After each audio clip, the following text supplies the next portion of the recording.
If you haven't seen it already, I've been making a lot of changes on my own personal website, bycrawford.com. And one of those changes was right at the top in the hero section. I'll go through it on the screen, but I used to have something called particles on the hero section. And it looked great, but functionally, it wasn't the best. So what I've done is I've replaced it with something called an art background. There's not much that's arty about it. It's just like static, but it looks cool. And a lot of people have commented it and said, how did you code this in? Or is it like a JPEG or something? No, it's actually within Squarespace. It's a native function, and I'm going to show you exactly how to do it now. So you join me here on my site, and what you're looking at in the background, which I've already had some really positive compliments on, is an art background. So I used to have, some of you guys will have seen it, it was like a constellation, or what did I call it? Particles. So it was a code, I can't remember the guy's name, but he created this big particle JavaScript and you could install it and it looked really cool. But it slowed down the site quite a lot and it read it really weirdly, like Google read the site really weirdly. So what I did was I did this art background and it's gone down really well. So I want to show you how to do it.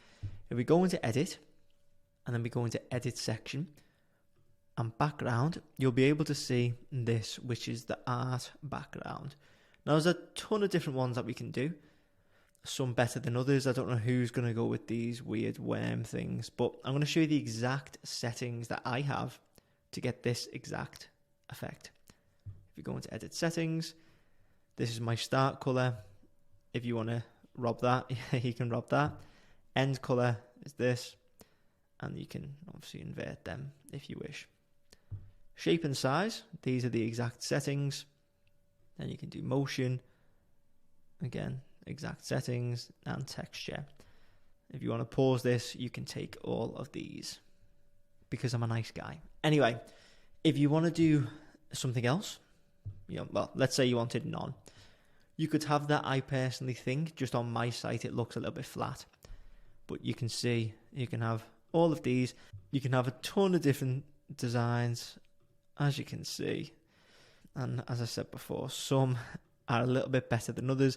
This one weirdly does work in some instances, but yeah, it's got to be a very particular type of site. I think the most applicable ones are this one. I don't even know what you'd call this one, but whatever this is. And then this one's okay with, if I take this off, you can see the particles. Well, not quite particles, they're more like, I don't know, let's call them spectres. And then the one that I have, which is, oh, maybe this is the one that I had. Yes, okay, there's like two good ones. The rest are a bit crap. Well, there's only one good one, which is this one, and you can just randomize until you get like a decent one. That's exactly what I did. I didn't really fiddle around with it. I just played around with this shuffle setting until I hit something that I liked.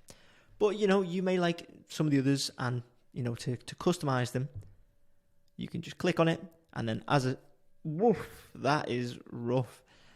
You can shuffle about like so, but then you can go into the granular details here. Maybe I'll leave this on. It's giving like Willy Wonka vibes, but you can change the colors, and this will change based on the art that you select. So like, you can see this one has 4 colors, the other one had 3, one being a fog color. Shape and size, you can play around with these across the board.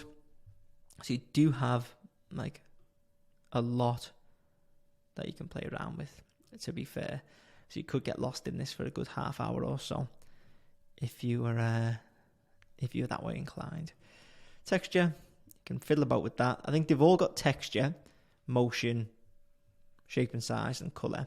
But then they have them to varying degrees, obviously.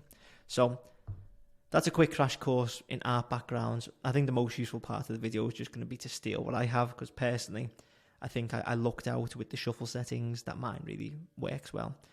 But, you can explore the rest. Hopefully, as I say, a little deep dive, or a shallow dive, should we say, was helpful. And it's got the ball rolling if you did want to get into art backgrounds. So, With that being said, if you did find this useful, please make sure to leave a like and hit subscribe. And if you want me to build your Squarespace website, you can get in touch using the links in the description.